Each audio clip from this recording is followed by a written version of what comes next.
Alright, what's up fellow nomads? My name's Neuro Nomad, and today I will be exploring Luray Caverns. Alright guys, we're about to walk into Luray Caverns, Virginia. Founders of this place, actually the discoverers.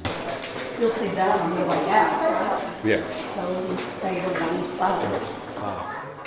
So just think walking down, climbing a rope down into here. This is room 101. This is the discovery room. Welcome to Luray Caverns. Is the largest cavern in Eastern America and the most visited in the United States. Designated a U.S. Registered Natural Landmark in 1974.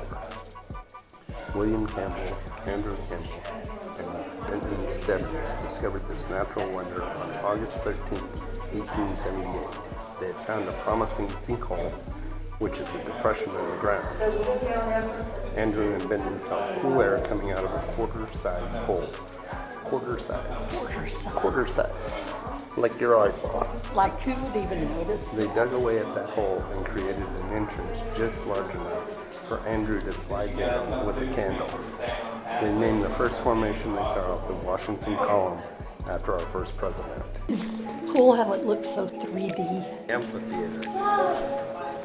The 1 hour tour covers 1 mile and a quarter. Scientists estimate that the caverns to be about 450 million years old. Wait, how do stalactites form? How do stalagmites? How do they just grow? So the carbonic acid leaks through the limestone, drips down here, and when it comes into this void, it drips. And each drip, you feel the water on you? Yeah, I just felt it. Has some calcium carbonate, which is what these are built out of. And as it drips, it leaves the calcium carbonate behind. And so then you get these ceiling hangings. So what But about the water that drips down still has some in it, so when it lands on the floor, it drops the rest of its calcium carbonate, which starts growing from the floor. And this takes millions of years.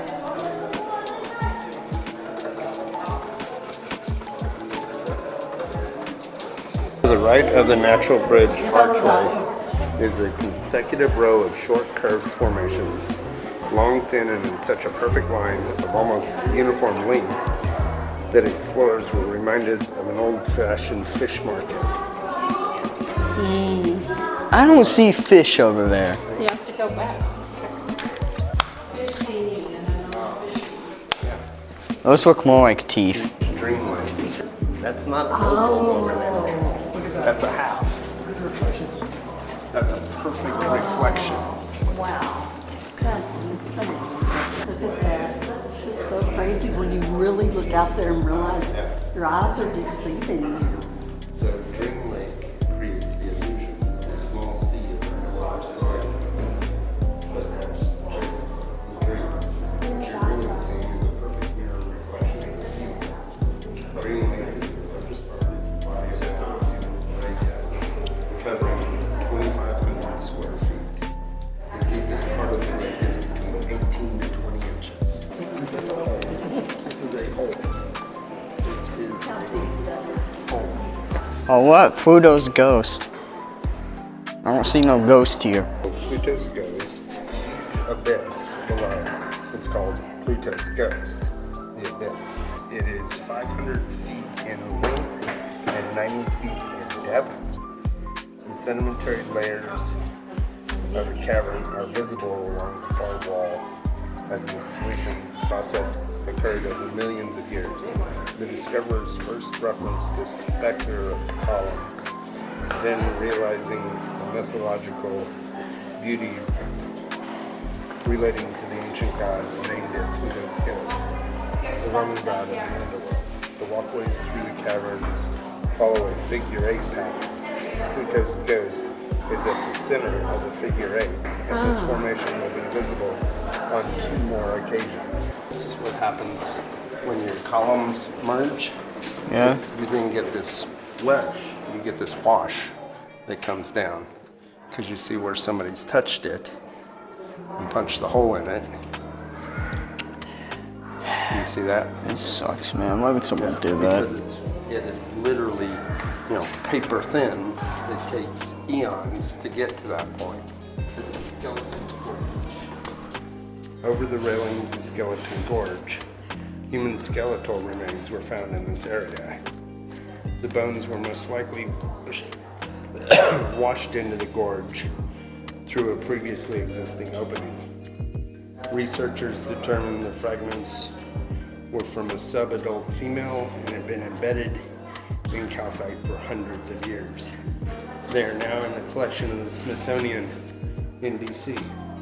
Got a big pillar. A view of Pluto's chasm reveals a second view of Pluto's ghost. The large white column next to you is another column that sees the eerie vision below. Here at the walkway edge is the Proserpina column, named for the Roman goddess of the underworld, who accompanies her corresponding god Pluto. Columns are formed when the stalactites from above meet the stalagmites from below. Titania's Well. This area is the oldest part of the caverns, known as the main body. Pools are larger and the formations are less active, yet more massive. When water was more active in this area, it created a spectacular formation. To your left, the white flowstone on the far wall is Tatiana's Veil, named after a character in Shakespeare's Midsummer Night's Dream. Flowstone occurs when water seeps down a wall or over a cave floor, depositing layers of mineral-rich water. This slow rate requires 300 years to form 1 cubic inch. So, 300 years to create a cubic inch. A cubic inch is 300 years. So, look at this room and multiply this room by 300 years per cubic inch. Giant redwood, the immense formation dominating this room, is the largest and oldest formation in the caverns. The redwood is 40 feet in height and 120 feet in circumference, and estimated to be over 7 million years old. At the next overlook, you will be viewing Giant's Hall in a cluster of unusual stalagmites, the totem poles, representing Native American icons. The Saracen's Tent, another type of cave formation, is drapery. The best example in Luray Caverns is Saracen's Tent. National Geographic commented that these are among the best in the world. As flowstone grows larger, they become longer and thin, sometimes translucent to resemble a delicate curtain. So the fallen stalactite was at one time attached by the right end to the open area in the ceiling. A massive earthquake 7,000 years ago caused the formation to fall, the last such disturbance of this magnitude in the eastern region. We can determine the timing of this event by the growth that fuses the stalactites to surrounding formations. Understanding 120 years per cubic inch, the calculation of the age of that new growth is 7,000 years. The Smithsonian Institute has commented, it is safe to say that there is probably no other cave in the world more completely and profusely decorated with stalactite and stalagmite ornamentation. The deepest part of the caverns, 164 feet below the surface of the earth. So a 16-story building. Giant's Hall has the largest airspace of any room in the caverns. The double column is the tallest formation of the caverns at 47 feet in height and offers one of the best examples of the two basic cavern formations. On the front side to the right is a very uniform or fluted stalactite from the ceiling all the way to the floor.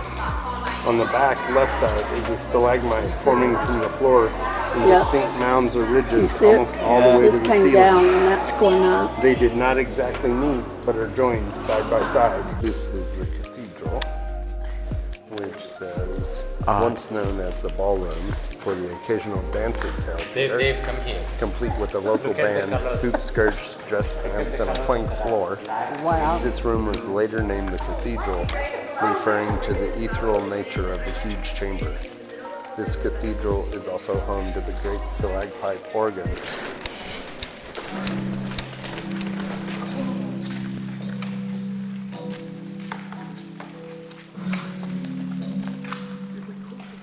Yeah.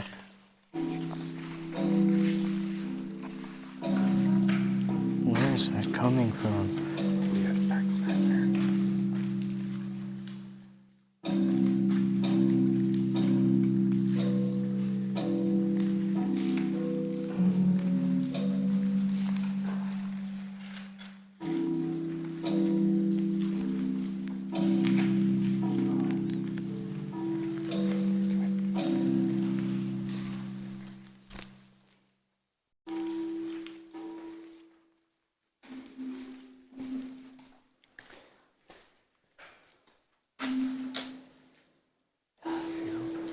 All the pressure things.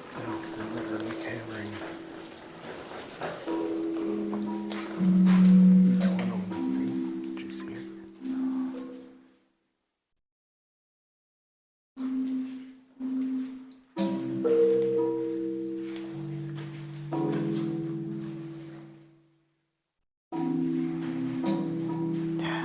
That's crazy.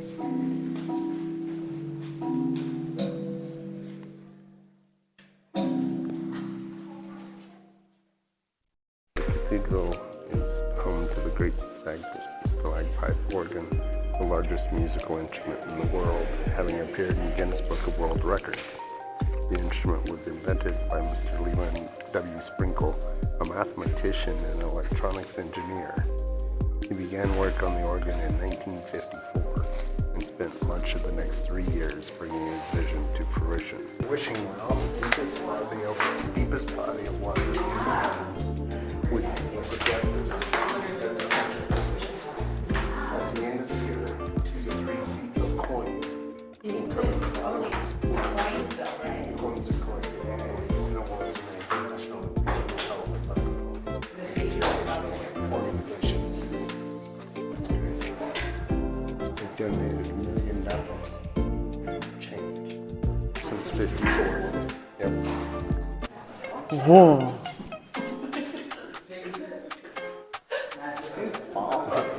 Morrison's Hall. The air temperature in the cavern averages 54 degrees Fahrenheit year-round. Beyond the in another area of the cavern is a shaft leading to the surface.